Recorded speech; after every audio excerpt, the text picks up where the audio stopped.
Assalamualaikum warahmatullahi wabarakatuh. Hari ini kita akan mempelajari tentang dunia plantae dan klasifikasinya. Dunia plantae ini memiliki ciri-ciri yaitu bersifat eukariotik, autotrof yaitu mampu melakukan fotosintesis, kemudian bersifat multiseluler, umumnya memiliki akar, batang, dan daun, kemudian dinding selnya terdiri dari selulosa, dan memiliki klorofil A dan B. Dan ada juga yang memiliki jaringan pembuluh, contohnya adalah tumbuhan paku dan tumbuhan biji, serta ada yang tidak memiliki jaringan pembuluh, contohnya adalah tumbuhan lumut.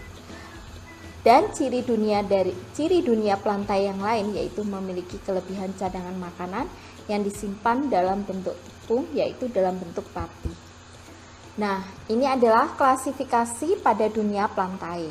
Bisa berdasarkan pada ada tidaknya jaringan pembuluh, yaitu terbagi ada yang dinamakan sebagai Thraciophyta. Thraciophyta ini adalah memiliki jaringan pembuluh. Contohnya adalah tumbuhan paku dan tumbuhan biji. Dan ada yang bersifat non-Thraciophyta, yaitu tidak memiliki jaringan pembuluh, yaitu contohnya adalah tumbuhan lumut. Kemudian ada juga yang berdasarkan pada akar, batang, dan daun sejati, yaitu terbagi menjadi Talophyta, yaitu tumbuhan bertalus, artinya belum memiliki akar, batang, dan daun sejati. Contohnya adalah tumbuhan lumut. Dan ada yang dinamakan sebagai Cormophyta, yaitu tumbuhan berkormus, yaitu sudah memiliki akar, batang, dan daun sejati. Contohnya adalah untuk tumbuhan paku dan tumbuhan berbiji. Ini adalah klasifikasi pada dunia plantae yang terbagi menjadi 3 divisi, yaitu Bryophyta atau yang dinamakan sebagai tumbuhan lumut, Pteridophyta yaitu tumbuhan paku, dan Spermatophyta itu dinamakan sebagai tumbuhan berbiji. Nah, ini adalah klasifikasi pada tanaman lumut atau yang dinamakan sebagai Bryophyta yang terdiri dari lumut daun, seperti ini gambarnya. Kemudian lumut hati, ini seperti ini gambarnya. Dan lumut tanduk, itu seperti ini gambarnya. Dan klasifikasi pada tanaman paku atau yang dinamakan sebagai Pteridophyta, yaitu ada paku purba, ini seperti ini gambarnya.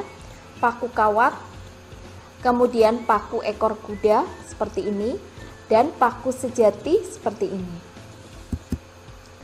Nah, klasifikasi pada tumbuhan berbiji atau yang dinamakan dengan Spermatophyta terbagi menjadi tumbuhan biji terbuka atau yang dinamakan sebagai Gymnosperme dan tumbuhan biji tertutup yang dinamakan sebagai Angiosperme. Nah, ini adalah klasifikasi pada Gymnosperme yang terdiri dari Cycadophyta, contohnya adalah Cycas rumpi, kemudian Ginkgophyta, contohnya adalah Ginkgo biloba, kemudian ada Gnetophyta, contohnya adalah Gnetum gnemon, dan Coniferae, contohnya adalah Pinus mercusi. Ini adalah klasifikasi pada Angiosperme atau tumbuhan biji tertutup, terdiri dari dikotil dan monokotil. Perbedaan pada dikotil dan monokotil itu bisa dilihat dari bijinya, yaitu untuk tanaman dikotil, bijinya terdiri dari 2 kotiledon dan merupakan berkeping 2. Monokotil, bijinya terdiri dari 1 kotiledon, 1 kotiledon, dan berkeping 1. Jika dilihat dari pertulangan daunnya, untuk tanaman dikotil ini memiliki pertulangan daun yang menyirip dan menjari. Nah, seperti ini gambarnya. Kemudian kalau monokotil, pertulangan daunnya adalah sejajar dan melengkung. Seperti ini gambarnya. Nah, jika dilihat dari ada tidaknya kambium pada berkas pengangkut, yaitu pada batangnya, itu untuk tanaman dikotil ini memiliki kambium pada berkas pengangkutnya. Ini adalah kambiumnya. Sedangkan pada monokotil itu pada berkas pengangkutnya tidak terdapat kambium. Nah, jika dilihat dari bagian bunganya, yaitu bahwa untuk tanaman dikotil terdiri dari kelipatan 2, 4, dan 5. Nah, kita hitung dari perhiasan bunganya. 1, 2, 3, 4, dan 5. maka ini dipastikan adalah tanaman dikotil. Sedangkan monokotil, kita lihat di sini bagian bunganya kelipatan 1 dan 3. Nah, kita hitung 1, 2, 3, 4, 5, dan 6. Dan ini adalah dipastikan bahwa ini adalah bunga untuk tanaman monokotil. Jika dilihat dari bentuk akarnya, tanaman dikotil ini memiliki akar tunggang. Seperti ini gambar untuk akar tunggang. Dan kalau tanaman monokotil memiliki akar serabut, seperti ini gambarnya untuk akar serabut.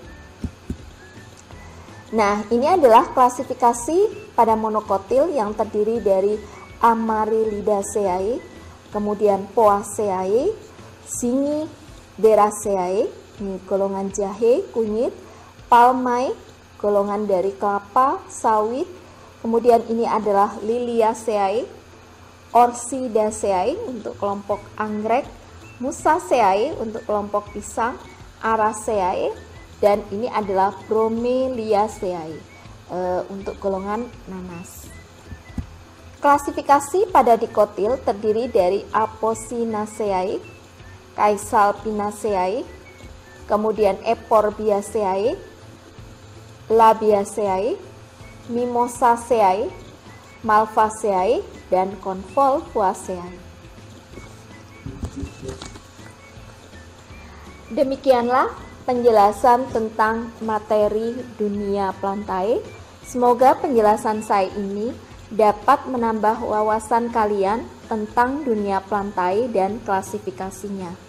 Tetap semangat, jaga kesehatan, dan tetap berada di rumah. Sampai jumpa pada materi berikutnya. Wassalamualaikum warahmatullahi wabarakatuh.